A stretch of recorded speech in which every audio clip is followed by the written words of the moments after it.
Hey guys, Mack with C3 Powersports. Today I'm going to be showing you guys how to install your FORCEFIELD wraparound handguards onto C3 cooling unit bars. So getting started, what we'll do is we'll loosen off one of our top clamps. I currently have a 2-inch riser in my bars. C3 recommends that if you are using their C3 bar riser to change up your elastomeric bearings in the bottom there just so they're nice and tight and stiff.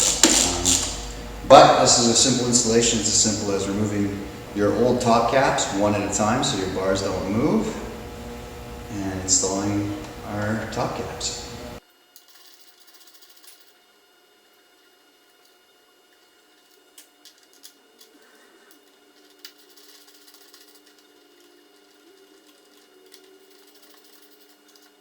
Make sure your gap on either side is nice and even so you have a good snug fit.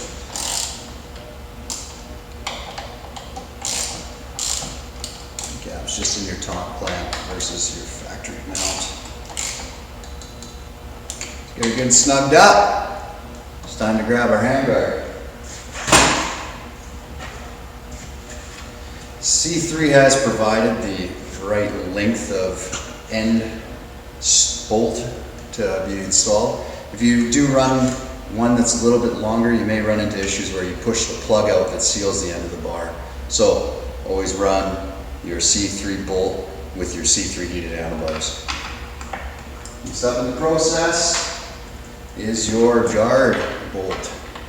So we just slot that guy through there, nice and lined up.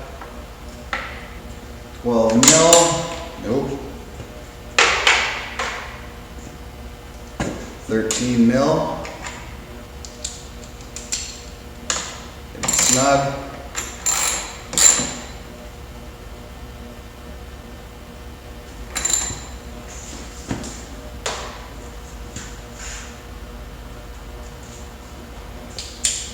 And then 5 mil Allen key for the bar end.